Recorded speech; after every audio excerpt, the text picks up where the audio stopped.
से आप सभी में आशा है कि आप सभी पूर्ण रूप से स्वस्थ होंगे और जो भी आपको ऑनलाइन के माध्यम से पढ़ाया जा रहा है उसे आप बहुत अच्छे तरीके से पढ़ रहे होंगे और समझ रहे होंगे।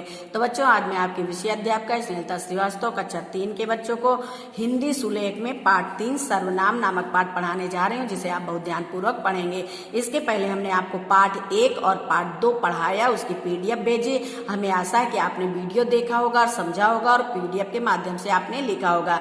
इसमें बच्चों कॉपी में भी लिखना है। जो आपकी व्याकरण की कॉपी है उसमें हमने बताया था कि 20 पेज पीछे से छोड़ करके आपको कॉपी में लिखना है। कॉपी में हम जो लिख देते हैं पेन से, उसको देख करके आपको पेंसिल से नीचे तक लिखना है। ठीक है, हम आप जो PDF भेजते हैं उसी को आपको लिखना है, लेकिन आपको पेंसिल से ही लिखना है। तो आइए हम किताब में आज आपको सर्वनाम पढ़ाने जा रहे हैं, पाठ 3 सर्वनाम। तो सर्वनाम में हम आपको बताते हैं किसी भी वाक्य या अनुच्छेद में संज्ञा के बदले आए हुए शब्द को सर्वनाम कहते हैं। बच्चों, हर संज्ञा के साथ सर्वनाम जुड़ा होता है। जैसे हम कहते हैं सीता आई, तो सीता संज्ञा है। अगर हम कहते हैं वह आई तो वह सर्वनाम हो जाएगा, यानी हमने सीता का नाम ना लेके वह का प्रयोग कर दिया।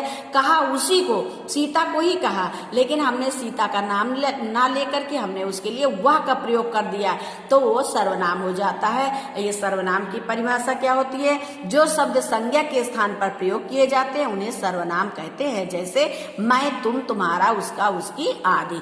नीचे दिए गए अनुच्छेद को सफाई से वाक्यों में लिखिए।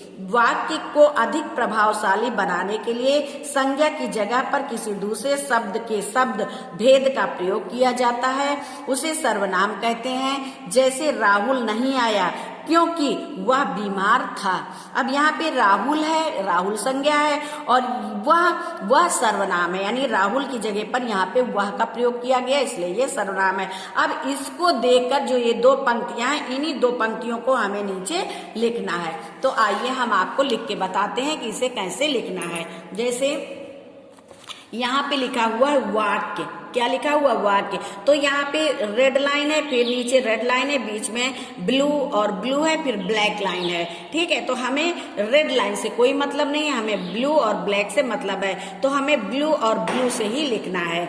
तो आइए हम लिखते हैं वाक्य। खूब डार्क पेंसिल लीजिए और डार्क पेंसिल से पहले पढ़ लीजिए, तब लिखिए, जिससे कि आपकी कॉपी गंदी ना हो। वाक्य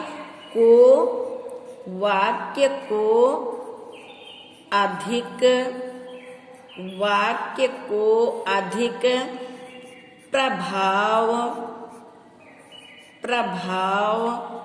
प्रभावशाली, ध्यान रहे कि हमें इसी पेज में इतना लिखना है, शाली बनाने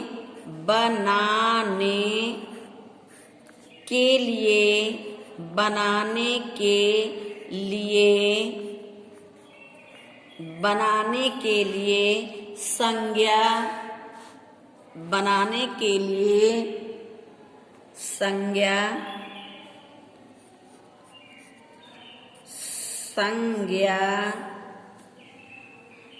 संज्ञा की जगह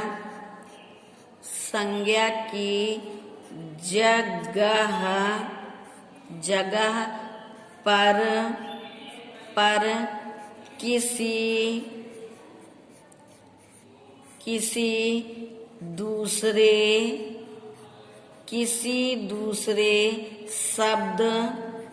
किसी दूसरे शब्द के शब्द भेद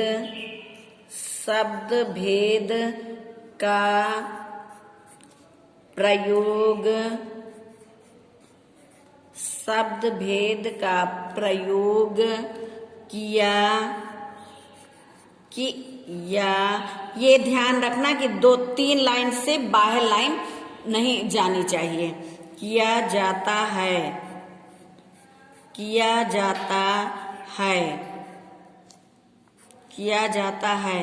उसे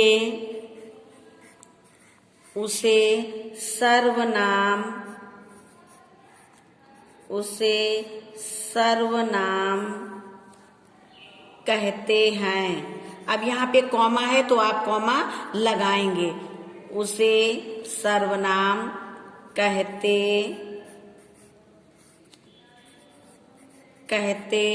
हैं, पूर्ण विराम। जैसे,